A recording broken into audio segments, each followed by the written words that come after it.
दोस्तों, काजल राघवानी दहेज के लिए ताने सुन सुन कर हो गई है बोर। तो दोस्तों, कौन सी फिल्म की ये वीडियो क्लिप है? कौन काजल राघवानी को दहेज के लिए ताने सुना रहा है और काजल राघवानी क्यों इतनी ज़्यादा दुखी है? सब कुछ बताऊंगा और दिखाऊंगा इस वीडियो में। बने रहे अंत तक मेरे साथ।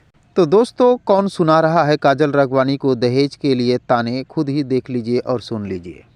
हमरा यहाँ तो जवन तोय रहे उहो ना देना भिख मंगवा कुल।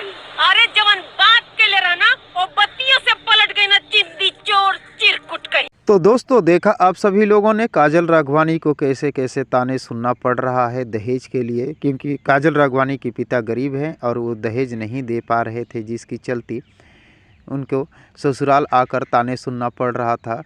दोस्तों, आपको बता दें, बहुत से ऐसे माता पिता हैं जिनके पास अपनी बेटी को दहेज देने के लिए पैसे नहीं होते हैं, लेकिन उनके अंदर ये एक उम्मीद रहती है कि मेरी बेटी जो है एक अच्छे घर पे जाए और अच्छे ख़ानदान मिले उनको, ताकि वहाँ पर जाकर वो सुखी से रह सके। लेकिन उनके सपने तब टूट जाते हैं जब उनके बेटी के साथ गलत व्यवहार किया जाता है और दहेज के लिए ताना सुनाया जाता है। बहुत से ऐसे घर परिवार हैं जो दहेज के लिए उजड़ जाते हैं, बिखर कर टूट जाते हैं, क्योंकि दहेज जो है वो नहीं मिल पाता है उनके मन मुताबिक। तो दोस्तों, दहेज प्रथा को लेकर आपकी क्या राय है? कमेंट बॉक्स में मुझे ज़रूर बताने की कोशिश कीजिएगा। आपको बता दें, ये भोजपुरी इंडस्ट्री की बेहतरीन पारिवारिक फिल्म सास अठन्नी बहू रुपैया का ये वीडियो क्लिप है।